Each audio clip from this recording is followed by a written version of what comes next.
C'est parti. Donc on va faire plutôt une série maintenant d'Agadot plutôt connues. Plutôt que de faire une après le sens ce qu'on fait. On va essayer ça, pourquoi pas. Et donc on commence par Tanour Shalachnaï. Donc vous ne devez pas l'avoir le texte, parce qu'on vient de décider ça maintenant. Donc c'est un Shagadot Gimel. Enfin, tout le monde connaît, c'est sur la... Alors on va lire, on y va. Donc c'est moi qui vais lire, pour exceptionnellement tu appelleras ton texte la semaine prochaine, Rabbi Abraham. C'est où le... C'est dans Noutet dans l'Initia. Ah, mais tu l'as déjà noté. Génachim. L'Initia c'est Nézikim. Nézikim, pardon. T'as pas la merde? Non, c'est dans Gimel. J'en ai peut-être un autre, je crois pas, je vais regarder. Alors. Nathan. Zéou Tanour Shalachnaï, tu l'as? Ouais. Commencez juste 2 secondes, le temps qu'ils se mettent. Un petit problème. Commencez à Absedine, parce que oui. j'ai un petit problème d'enregistrement. Ah, alors Nathan. Zéou Tanour Shalachnaï. C'est ça le Tanour de Achnai. Ma Achnai, Amar Rabbi Yehuda, Amar Shmuel, Sheikifu Dvarim, Ke Achnazo, comme un serpent, Ve Tamehuhu. En gros, il y avait, pour récapituler, il y avait un Tanour, qui d'après le texte était assemblé avec du sable, qui était cassé assemblé avec du sable, et un Kéli, pour recevoir la Touba, doit être entier. Dès qu'un Kéli est cassé, il ne reçoit pas la Touba. Donc il faut une dignité de Kéli pour recevoir la Touba. Donc il y a eu une grande marloquette, est-ce qu'un Kéli qui est cassé, réparé par du sable, on va dire ça comme ça, assemblé par des choses, des forces extérieures, est-ce qu'il retrouve sa dignité de Kéli, ou est-ce qu'il ne la retrouve pas, et donc la nafkamina halachique, la conséquence halachique de la loi, c'est est-ce qu'un Tanour comme ça est susceptible de recevoir l'impureté ou pas. Donc Rabbi Eliezer dit non. Rabbi Eliezer disait que le Tanour restait Taor, donc il ne retrouvait pas le Shem, le nom d'instrument.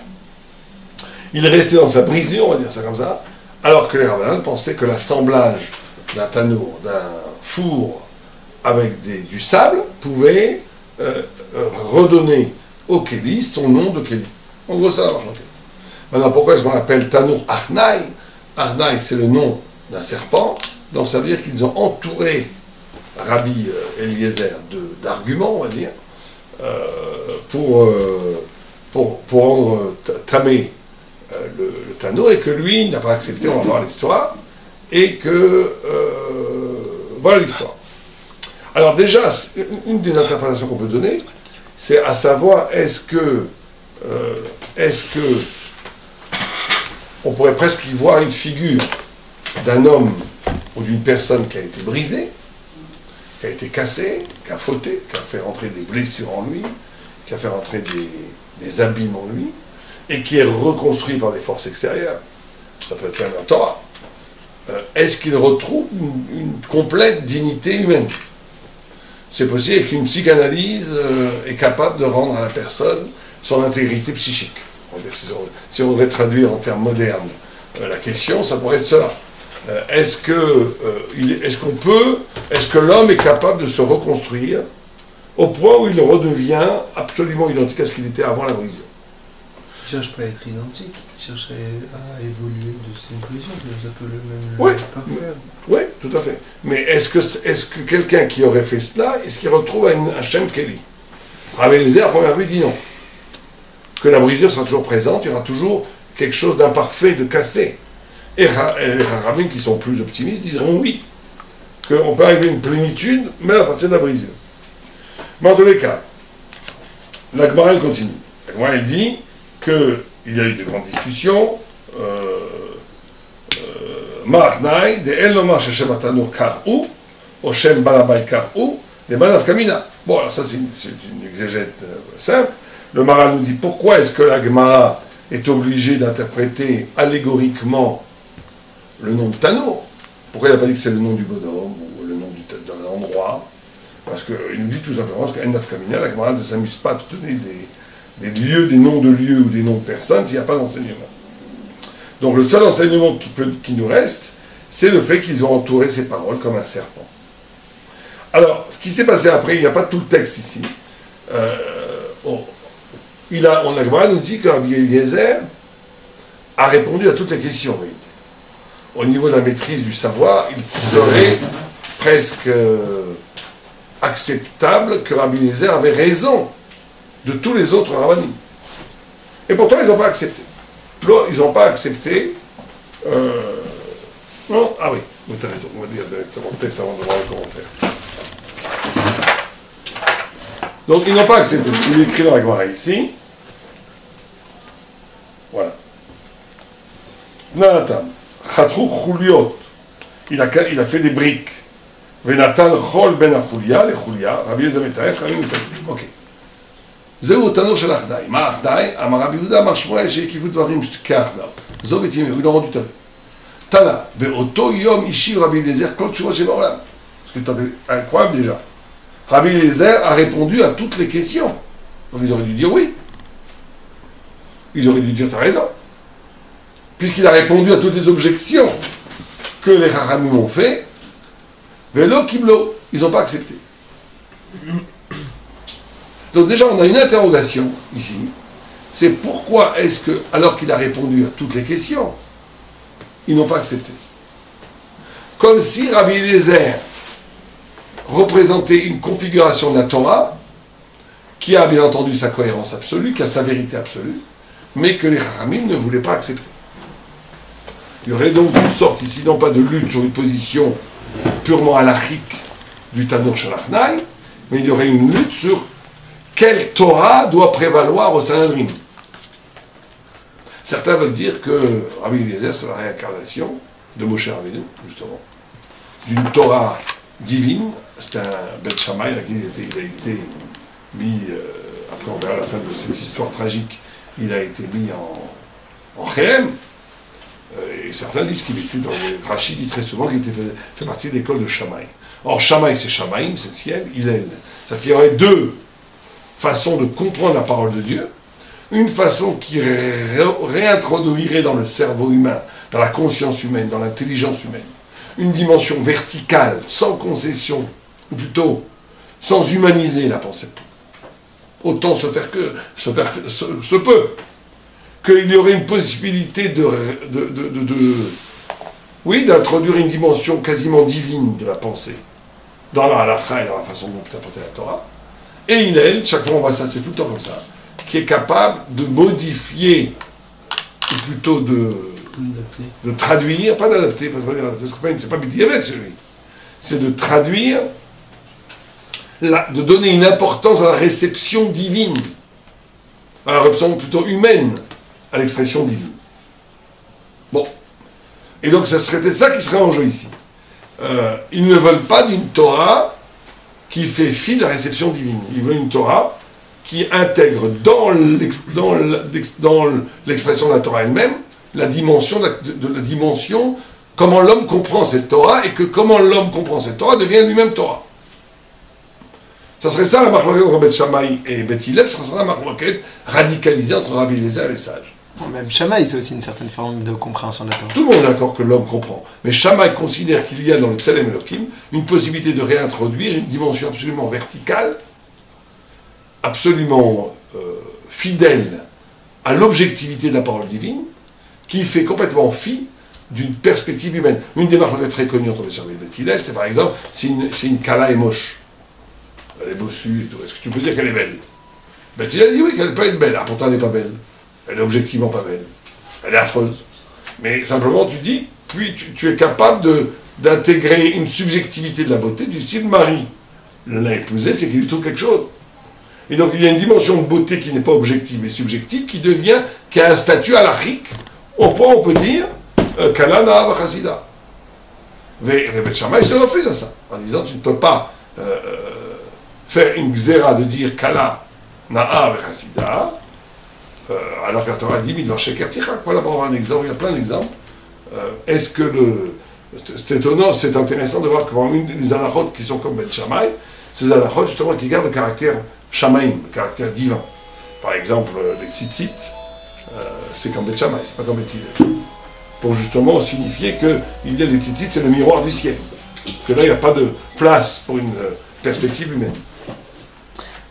problème, c'est que dès qu'on parle de perspective humaine, on est tout de suite dans le grand danger. Ça va être dans C'est quoi la limite de l'objectivité? Bon, de la subjectivité alors, qui peut effectivement, s'exprimer? on peut dire que Bettinel fait confiance à l'homme.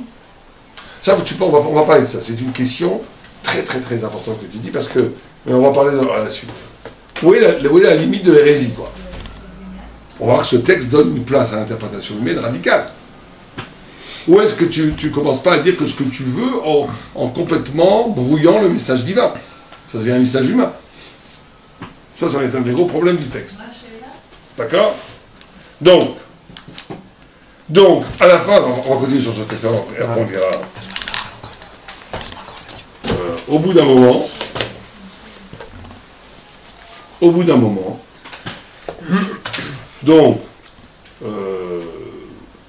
comment personne n'a accepté ces arguments.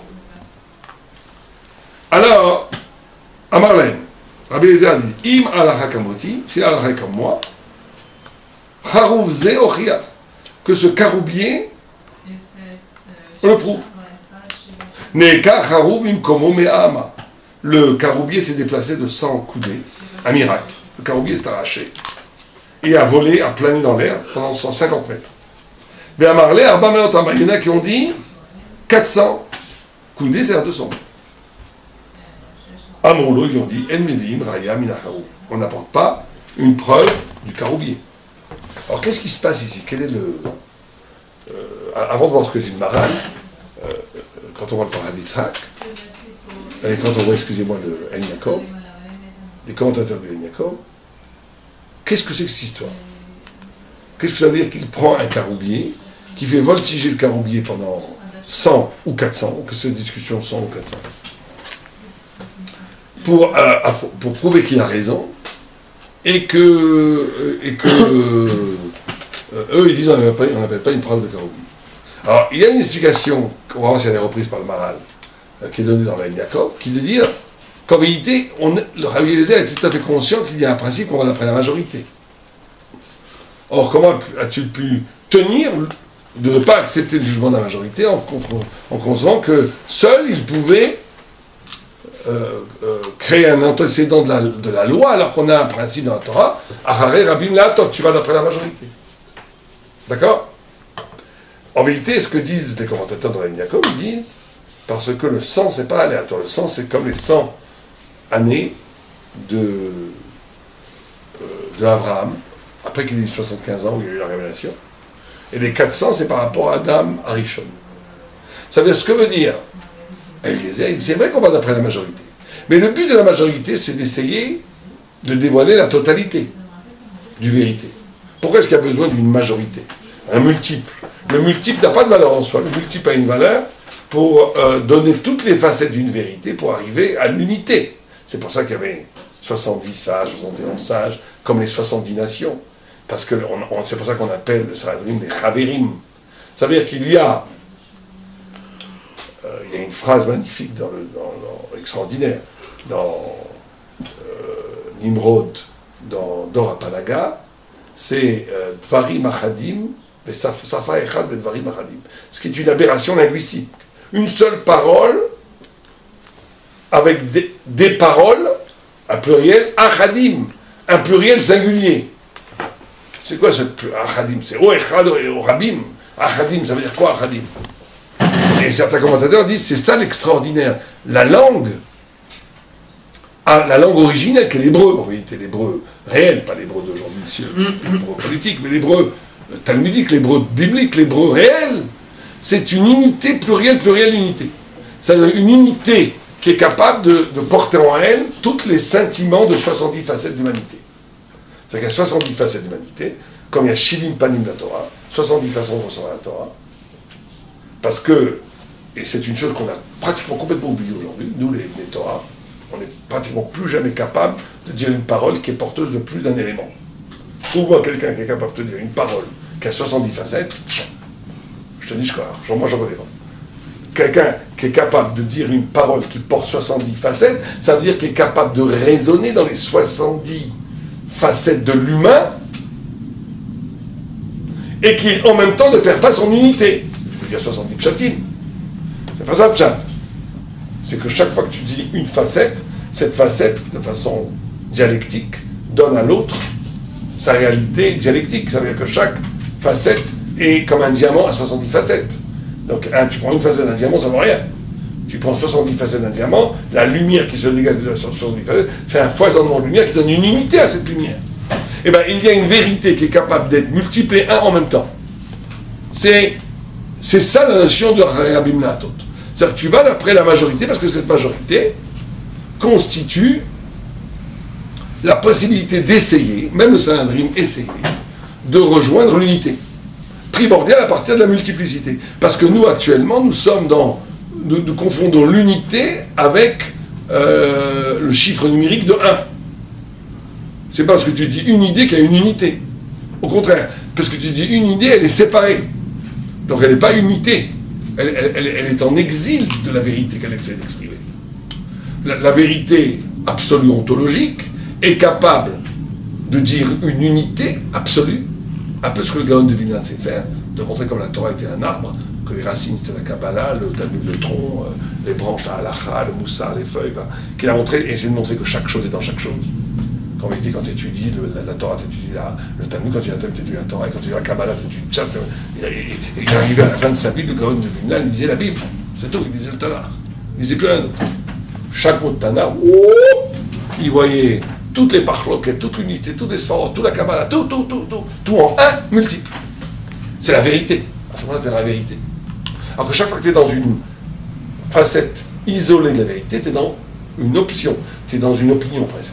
Tu n'es pas dans la vérité. Donc, dit Rabbi Eliezer, tout ça est très bien. C'est vrai que je suis absolument d'accord qu'il faut le principe d'aller d'après la majorité. Donc, ce n'est pas du tout une idée démocratique. Comme plein de gens veulent le dire, certains ignorants te disent la Torah a inventé la démocratie, pas libre, Dieu préserve.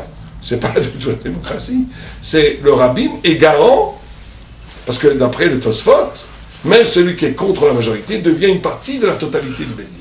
Parce qu'il faut 3 personnes, par exemple, pour condamner quelqu'un. Si 2 ont dit coupable, 1 dit innocent, il est condamné. Après, il y a eu que 2. On dit que le Tosfot il dit que le 3e est Mévatel, dans son opposition, il participe au psaque.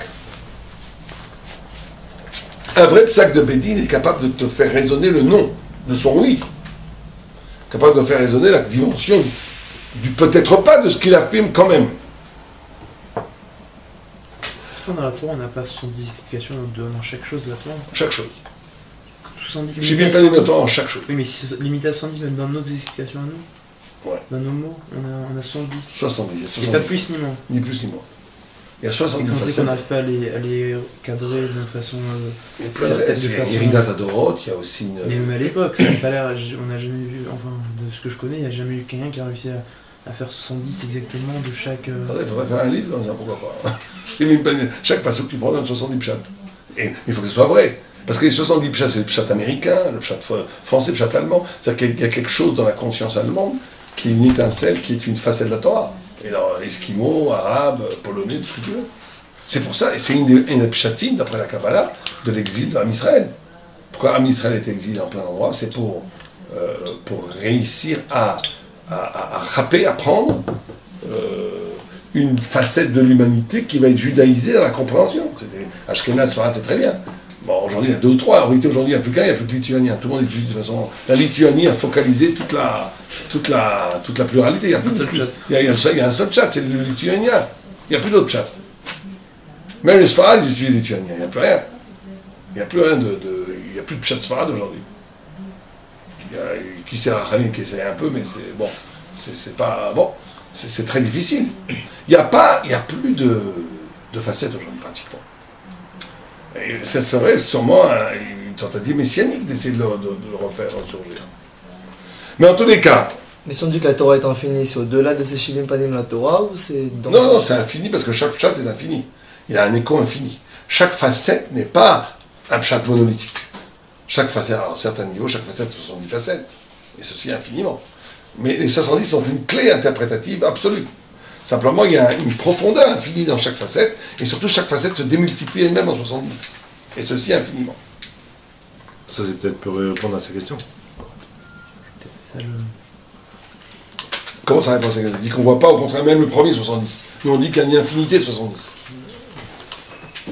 Donc, Vous dites que tous les 70 s'associent pour pouvoir remonter vers l'unité. Mais tu vois, tu as déjà un souci d'unité en termes numériques. C'est ça qui est notre problème à nous. Parce qu'en réalité, le 70, et on va voir ça, le 70, c'est pas une unité, genre j'annule le multiple pour arriver au 1. Ça, c'est ça. Le 1, il existe dans le multiple. Ça veut dire que tu trouves une unité malgré une multiple, ou plutôt le multiple et la condition d'unité. C'est des concepts très difficiles à comprendre. Mais tu peux un peu comprendre ça, par exemple, sur un exemple. Tu es un exemple stupide, mais qui a le mérite de nous faire comprendre. Tu aimes ta famille, d'accord? Tu veux fêter un grand événement, tu as sorti un livre, tu as été nommé rabbin, je ne sais pas savoir quoi, tu as été nommé... un grand événement de ta vie est arrivé, une naissance, d'accord? Tu n'es pas dans l'unité de la joie si tout le monde n'est pas là. Tu vois bien qu'ici que le multiple fait que maintenant ce moment devient plein. Mais ça ne veut pas dire que sur l'unité tu ne vois que les cheveux de ta femme.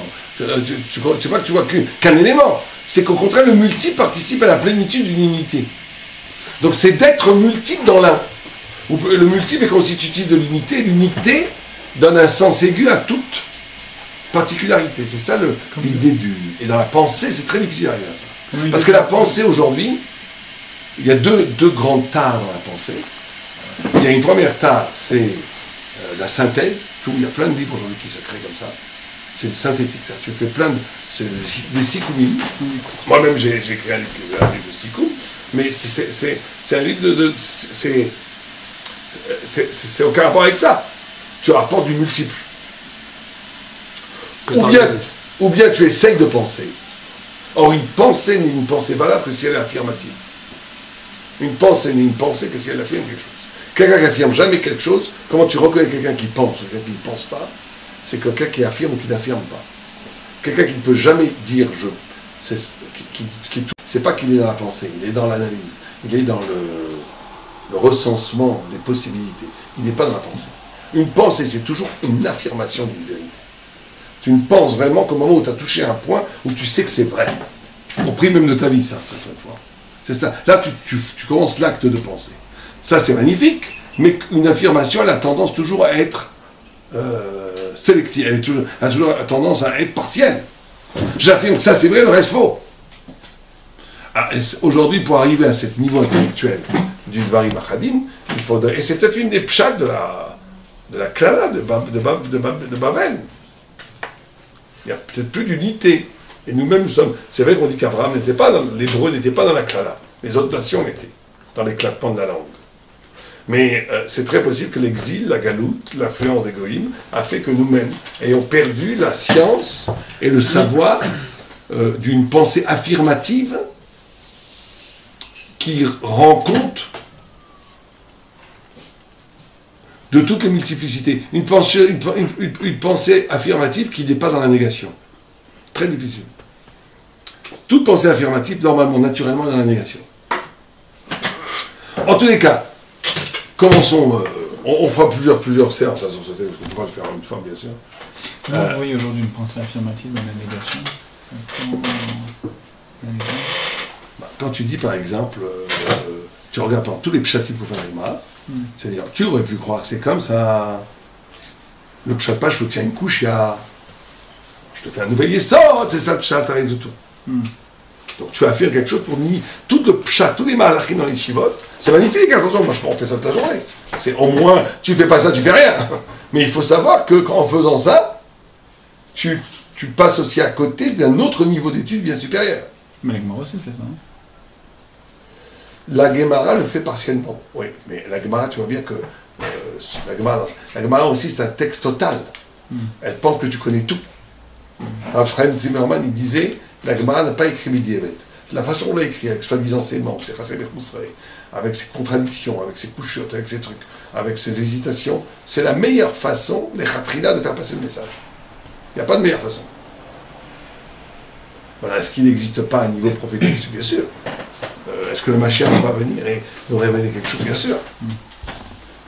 Mais en tous les cas, quel est donc l'argument de Rabbi Eliezer par rapport à ce constat de la totalité multiple de Harab ibn Atot? Alors le En Yaakov nous apporte, je ne me rappelle plus qui dans En Yaakov, il y a plusieurs commentaires, mais les commentaires En disent quelque chose de fabuleux. Ils disent, je crois que c'est Tosfot Chanou d'abord, regardez, il dit 100, 400, c'est par rapport à Abraham Avinu et par rapport à Adam Rishon. Qu'est-ce qu'il veut dire par là? Il va leur dire, vous avez raison. Rabbi Eliezer leur dit, vous avez raison. Que Rabim Laatot pour restituer l'unité. Mais moi, je suis Abraham Avinu. Et moi, je suis Adam. C'est-à-dire que moi, en tant que singulier, j'ai déjà l'unité. L'unité qui contient tout votre particularisme. Et Rabbi Eliezer dit, je suis une pensée qui a déjà synthétisé ta totalité de vos multiplicités.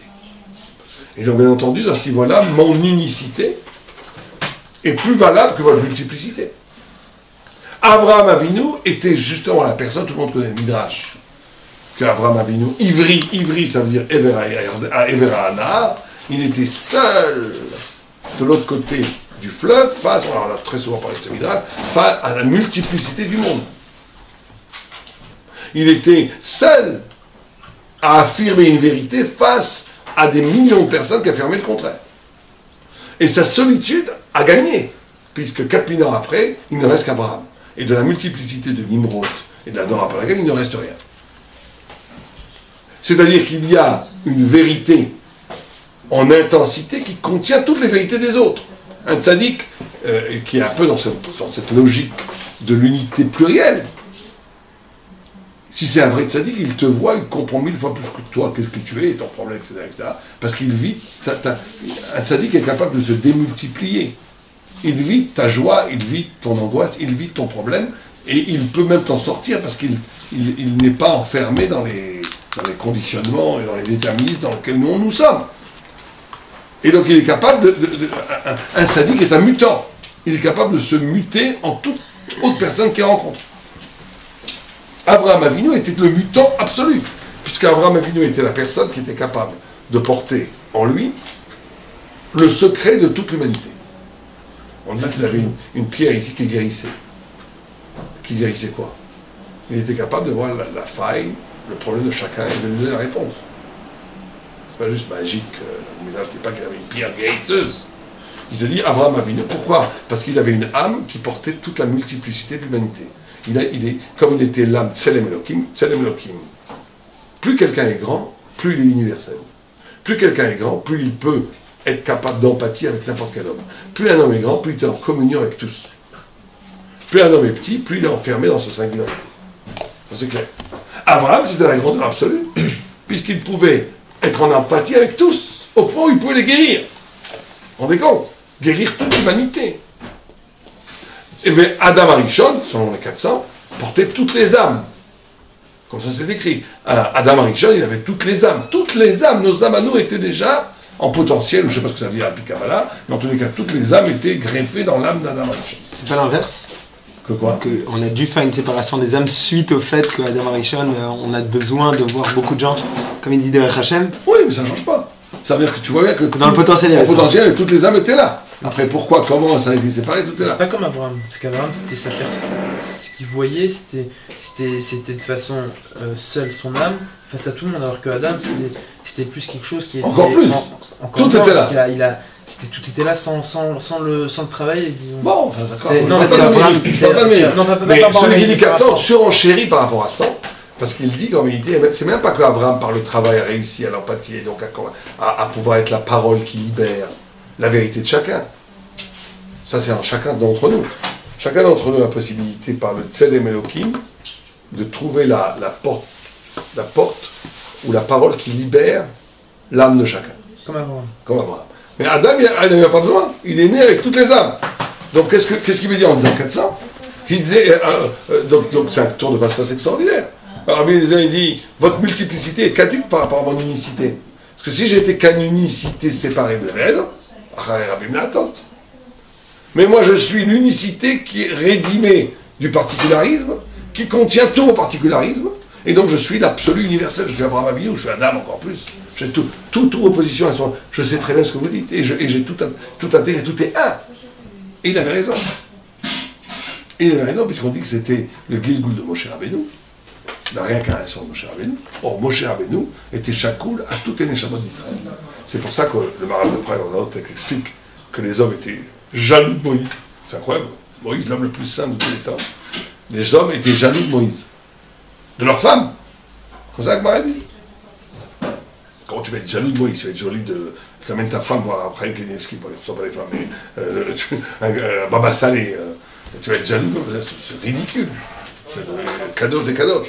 Kadosh HaKadoshim. Il ne touchait même plus sa femme. En vérité, c'est parce que Moshe Rabbeinu était tellement parfait, tellement, pas juste parfait de sa propre perfection, il était parfait de toutes les Neshamot d'Israël, que chacun sentait en Moshe Rabbeinu le rival absolu. Voilà ce que secrètement ma femme désire que je devienne, Moshe il l'est déjà. Tu comprends le problème? Une femme, elle désire secrètement que tu deviennes enfin le mensch qu'elle attend que tu sois. Or, Moïse était le mensch que tu attends que tu sois, donc il était le mensch radical de 600 000 mensch. Donc chaque femme, elle voyait en Moïse l'homme idéal. Au point où le Maharal explique que c'est pour ça que la femme de Moïse était une convertie, et pas une fille d'une tribu d'Israël, parce que sa neshama était tellement grande, elle excédait le particularisme des tribus, et il ne pouvait pas épouser une fille de Juda ou de Yuda, une fille de Zébulun, parce qu'il avait une neshama trop grande.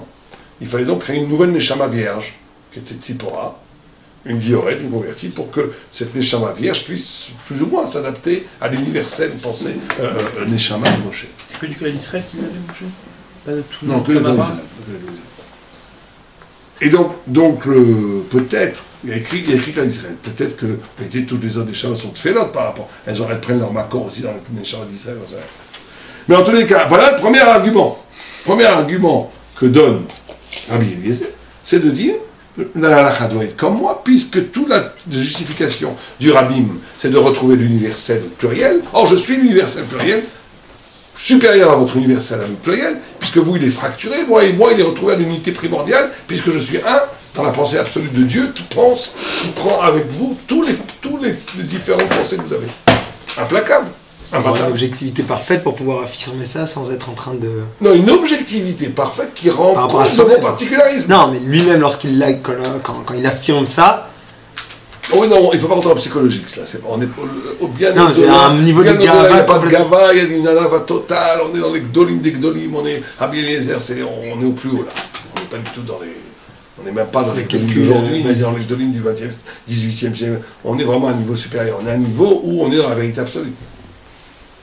C'est-à-dire que eux, de pas être, tu leur dis, mais c'est pas un peu prétentieux de dire ça, ils te brûlent avec leur regard. Ils disent, monsieur, vous avez tellement rien compris que vous ne devez pas exister. D'ailleurs, ils brûlaient les gens avec leur regard, les Tanaïm. C'était même pas, c'est des trucs qui commencent même pas pour eux. Et donc, carrément, les 400 chez Adam Rishon? Pourquoi 400? Ouais, je me souviens plus. Regardez, il y a 400, je ne sais plus que c'est 400 dans Adam Rishon. Il y a 400 dans Adam Rishon. Mais la règle de Haravim Latot n'inclut pas le fait que même si la personne a déjà l'unicité, malgré tout, on tranchera la halakha comme le rabbin. Alors c'est ça, pourquoi? À quel nom du verset? Alors pourquoi justement la question que vous posez? C'est une règle de Rosh. C'est qu'est-ce que... Alors peut-être c'est ça la réponse, puisque pourquoi s'ils ont pas... tout le monde savait que c'était... Rabbi Eliezer était hors catégorie par rapport à eux. Tout le monde le savait. Donc pourquoi est-ce qu'ils ont résisté à Rabbi Eliezer? Alors certains disent ce que vous dites, les Doroth, parce que c'est un système qui ne peut pas marcher à long terme, c'est un système exceptionnel. Rabbi Eliezer était l'exception qui confirme la règle, donc vous ne pouvez pas commencer à briser la règle à cause d'une exception. Mais certains disent que ça va beaucoup plus loin. C'est qu'ils disent qu'il y a dans la faiblesse humaine quelque chose peut-être de supérieur en temps de l'exil à cette perfection de Rabbi Eliezer. Ta Torah ne correspond pas à notre monde, même aujourd'hui, pas par rapport aux autres. Elle est une Torah de Moshe Rabbeinu. Elle est une Torah du ciel. Elle est une Torah de Shammai. C'est pas la Torah dont nous avons besoin aujourd'hui, nous en Israël. C'est pour ça qu'on disait au début que c'était vraiment une marque loquette entre deux formes de Torah. Juste pour revenir 2 secondes en arrière, c'est que d'un côté on voit que ces personnes-là, elles ont dépassé donc toute la subjectivité basique de l'être humain. Mais d'un autre côté... Subjectivité, je ne sais pas si c'est le bon mot.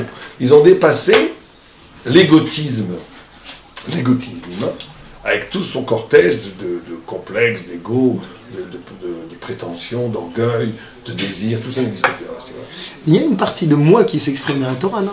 C'est pas ça justement les 70 facettes? Bien sûr. Mais le Alors, c'est moi, pas la différence entre mais le le moi fait de que- Rabbi Eliezer, le moi profond de Rabbi Eliezer, c'était Moshe Rabbeinu. Ça veut dire que c'était la totalité des Neshamot d'Israël. Pour Rabbi Eliezer, d'accord. Non, moi je demande dans une discussion entre quatre Tanaïm. Ok? Chacun, quand il exprime son permis, interdit, Bediavad, Lechatrila, etc., est-ce que c'est pas une approche de sa personne ou de sa façon de voir la Torah qui est en train de s'exprimer, qui est juste dessus? Bien entendu. Mais qu'est-ce que c'est que ce moi? Oh, alors justement, vous Qu'est-ce que dites c'est qu'il n'y a cette pas personne d'égotisme, mais d'un autre côté, il y a du moi. Mais entendu, Ah, c'est c'est ce ça qu'on la appelle la question. subjectivité réelle. Ah. Mais la subjectivité réelle, elle doit être purifiée de toute influence. Ah, qu'est-ce qui reste? Il reste un Neshama. Il reste que la Neshama. Quand tu touches au fond du problème, il y a une façon de lire le texte avec ta Neshama, et pas avec les journaux que tu as lus hier, pas avec l'éducation que tu as reçue tes parents, pas quand elle n'est pas Avec tes là pulsions, pour tes enfanter, désirs, tes trucs. pas avec tout un passé que tu crois que c'est toi et que c'est pas toi. Tous les masques. Avec tes mauvaises midotes et tout ça. Très peu de gens se connaissent en réalité.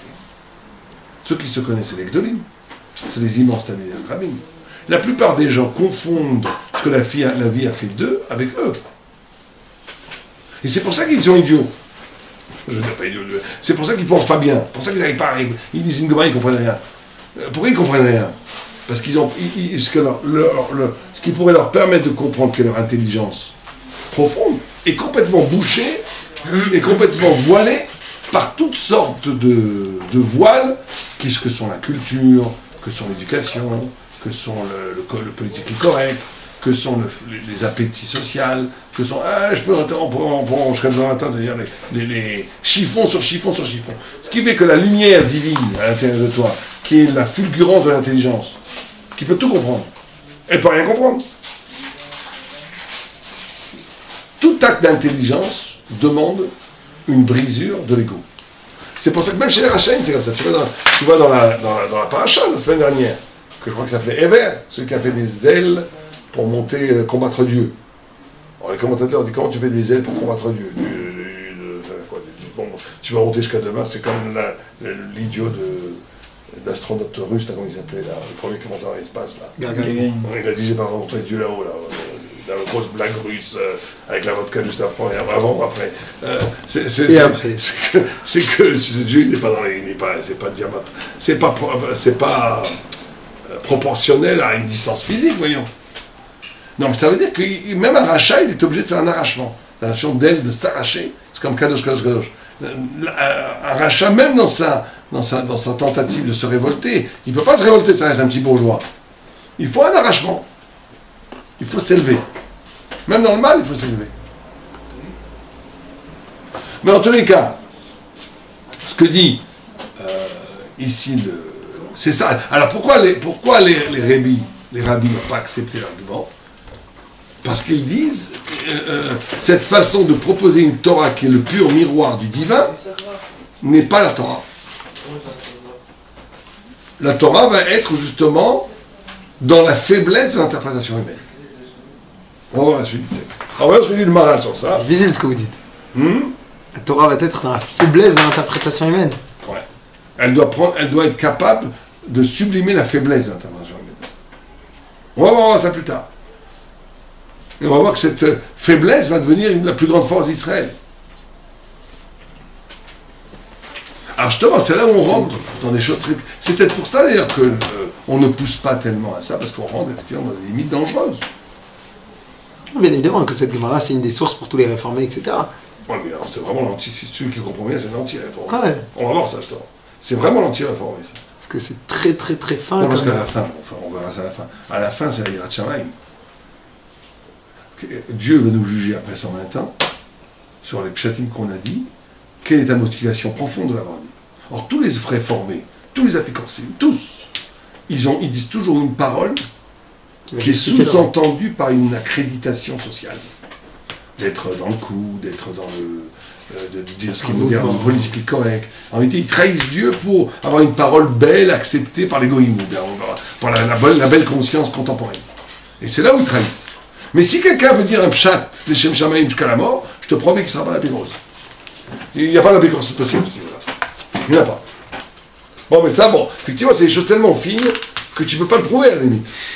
Mais trouve-moi un apicurus qui est prêt à... C'est vrai que c'est une bonne question. Est-ce que tu es prêt à mourir pour ce que tu dis? Trouve-moi un apicurus qui est prêt à mourir pour l'apicurus. Trouve-moi un.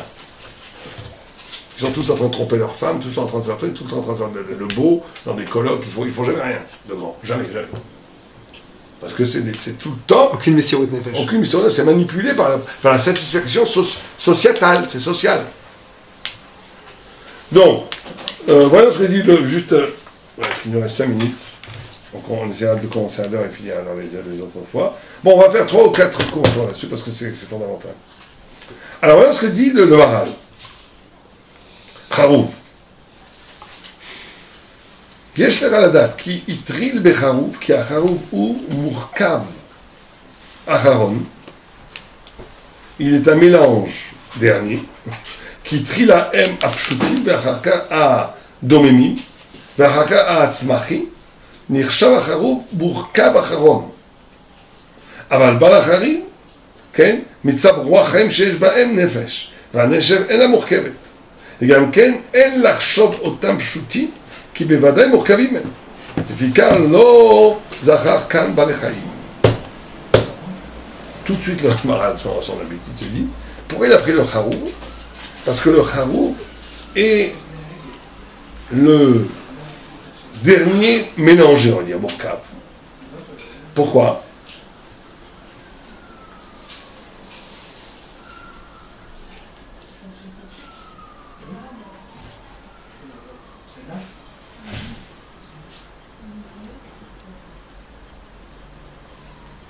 Il te donne le plus qui est le plus composé, le composite. Pourquoi? Parce qu'au début Dieu a créé quoi? Au début Dieu a créé les éléments simples, la masse, enfin il a créé pas la masse, il a créé les atomes, ou l'énergie des atomes, après il a créé le minéral, après il a créé les silences, les éléments silencieux qui sont les minérales. Après il a fait les smachim, il a fait les végétaux, qui sont des mélanges. De minéraux, de tout. Le végétal est un mélange. D'accord? Un mélange fini. Le dernier stade du mélange. Mais dès que tu passes au Balei, c'est-à-dire aux êtres vivants, même animaux, on revient à une sorte d'unité. On revient à une sorte d'unité. Quelle unité? L'unité du Nefesh. Ils ont une âme. Ils ont une unité dans l'âme. L'âme animale. Il y a les animaux, on appelle le Nefesh. Donc leur essence n'est plus dans le multiple. Leur essence est dans quelque chose de singulier. Alors, pourquoi c'est important ça? Qu'est-ce qu'il veut dire par là? Il continue.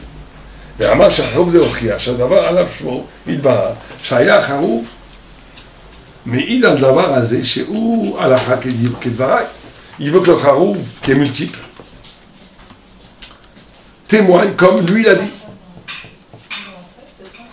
ואמר שנעקר החרוב ממקומו, 100 אמר, ואמר לי את המון, לשנה כמה שיעור 100 כאשר נעקר ממקומו. נחשב שאין החרוב עומד כאשר היה בראשונה, כי מספר 100 הוא מספר חשוב. וליקד אמרי 400 אמר, דבר זה כי מצינו מספר 400 למקום בכל מקום. הם לאדם 400 במקומו של אדם. וכן אמרו לעניין שבת, דלת על דלת, le 4, הוא נחשב לשבת אם, לכרמלית. Bon, je crois qu'on va voir ça la semaine prochaine. Parce que je vois qu'il est très très long sur le Charouf, je pense qu'il y a juste une page et demie sur le Charouf. Donc on verra ça la semaine prochaine sur le Charouf. Certains disent aussi, on enchaînera sur le Charouf. D'accord. Certains disent aussi que le Charouf, c'est un élément très nutritif. Qui permet de vivre. Qui permet de vivre à... Rabbi Shimon, mais celui qui a 40 ans a jeûné pour que le Beth Amikdash ne soit pas détruit. Tzadok. Et Rabbi Tzadok, et il mangeait qu'un carotte par jour. Chanina Beni, Dailo Bekarov Echad. C'était... Non, Chanina Beni, Dailo Bekarov Echad. שכל העולם ניזון בשביל חנינה בני, וחנינה בני... Il y a plusieurs rabbinim qui mangeaient comme ça qu'une, aussi Rabbi Shimon, Rabbi Elazar, comme pour te montrer que dans ce peu, il y a tout. La même idée que le Me'at Marzik est un Meroubé. Je suis seul, mais je suis comme un chaos. Ça veut dire qu'il y a dans ce seul tout. Il y a la possibilité de nourrir tout. La même idée de proposition de... Mais je vois que le Maharal parle de notre direction de 100, 400, d'endroits du crachou, de pas crachou. On analysera ça. Si on revient, on est un petit peu en train de retrouver encore une fois la discussion Shammai Hillel dans ce... Complètement. C'est Shammai Hillel complètement maximalisé. Mais on va voir après la suite, avec l'Itzro Libanaï, sur le Béchamani, avec le Bat Kol, avec le Sekevet David Hachekroul. Il y a énormément d'éléments ici sur la véracité, la vérité, la notion de vérité de Torah ou pas. On va faire 2, 3 ou 4 séances. Voilà.